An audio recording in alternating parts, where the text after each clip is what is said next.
Okay, Richard here from Mimobot. We're sitting here with Michael Franti. How you doing, Michael? I'm doing great.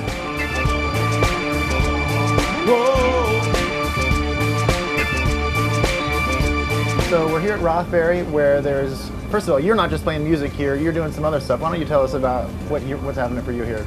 Well, this morning I taught a yoga class, and yesterday we did something in the establishment, which is like this sort of performance art and theatrical space. I did a radio show there with E-Town, so we did kind of an acoustic set with our band. But I've been here since the first day, and more than anything else, I just wanted to come see what was happening here environmentally, because there's a shared set of values in this community that, although it's not written on, some 10 commandments somewhere, it is implied. People know that we're out under the sun and the rain and the stars for 4 or 5 days, and so we respect and honor nature, and we love music, and the thing that we love about music is it brings us closer together.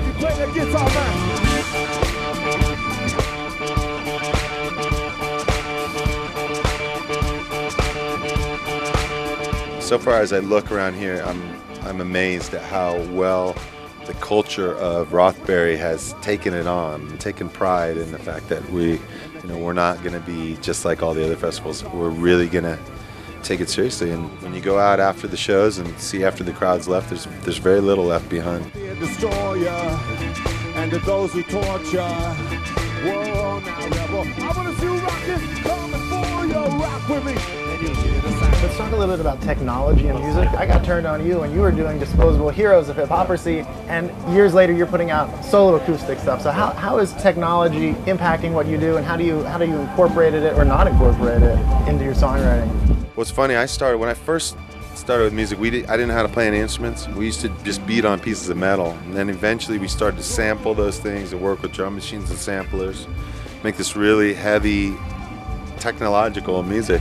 And now, more than anything else, I love to play the acoustic guitar, because there's still something about that simplicity of like walking into a town you never walked in before, be it the streets of Iraq or Bali or Africa or Brazil, places that I travel to, and just play music with people on the street. There's nothing better than that.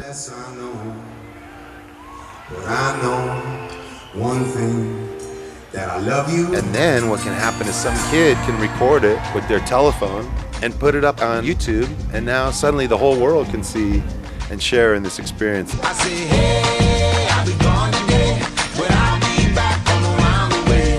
Seems like everywhere I go, the more I see, the less I know. So I think it's great, and I really support the freedom of internet and the freedom of content to be experienced by people without limits. Seems like some artists are concerned about what's happening with technology and music. They're saying it's cutting into our fan base. Certainly you hear the complaints from the labels. Really the music industry has changed so much in the last 10 years. It's unbelievable.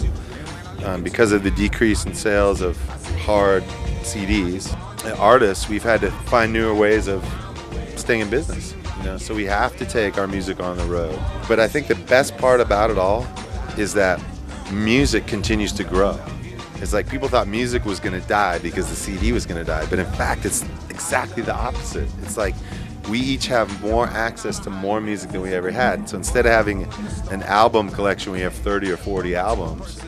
You've got an iPod with like 1,000 of them in this thing, and you can shake it all up, and then pretty soon you turn it on and you've got like a song by Mozart right next to James Brown, right next to Fela Kuti, right next to Miles Davis or Snoop Dogg or ABBA.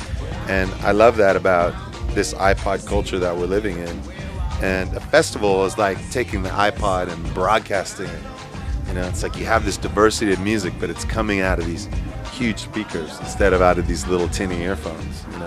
And in that way we experience this spectrum and rainbow of music together, and the relationship between the fans and the artist just becomes closer and closer as each year goes by, and the fact that people are watching this is a testament to that. I said, hey, I'll be gone today, but I'll be back coming around the way. Seems like everywhere I go. Say what? But I know one thing, that I love you, baby girl. you. Let me hear you. I love you. I love you. I love you. Put your hands together. I love you. Michael, I'm getting the proverbial tap on the shoulder that we are out of time, so I just wanted to say thank you so much. Thank you. Thanks everybody for tuning in and for plugging in. Keep on the edge of technology and keep free speech alive everywhere in the digital world. Mimobot.